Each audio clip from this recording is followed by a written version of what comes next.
এই ঘাসটা হচ্ছে আমেরিকা থেকে আনা হয়েছে। আমেরিকার গুয়াতেমালা নামে একটা রাজ্য আছে, সেই রাজ্যে এই ঘাসটা প্রথম চাষাবাদ হইতো। বিশেষ কোনো কারণে ওই রাজ্যের নাম অনুসারেই আমাদের বাংলাদেশে এই ঘাসটা এসেছে গুয়াতেমালা নাম অনুসারে। আচ্ছা, এবার আমরা যদি এই ছোপটার কথা চিন্তা করি, এই একটা ছোপে কত কেজি এখন ঘাস হতে পারে? এই একটা ছোপে এখন আছে আপনার হচ্ছে প্রায় 10 কেজির মতো ঘাস আছে। 10 কেজি? হ্যাঁ, এখন 10 কেজি আছে। আচ্ছা, গবাদি পশুর ক্ষেত্রে বিশেষ করে গরুর জন্য তো এটা বেস্ট একটা। তো এই ঘাসগুলো এতটাই মজার, এই দেখেন বাদের সে নরম, বাদ এই যে আচ্ছা, আংখে ফেলতে হয়। বাহ, অসাধারণ একটা গবাদি পশু এটা যখন খায়, গবাদি পশু দুই দিক দিয়ে নালার মতো চোয়া করতে থাকে, প্রচুর পরিমাণ ক্যালসিয়াম এবং রস এটার ভিতরে বিদ্যমান। তারপরে অনেক চোরা, ভুট্টা পাতার থেকেও চড়া।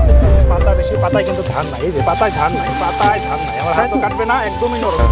20 কেজি গুয়াতেমালা ঘাস মানে কি জানেন? 40 কেজি অন্য ঘাসের সমান। তাই 4 ইঞ্চি পরিমাণ একটা পাতা, তাই না?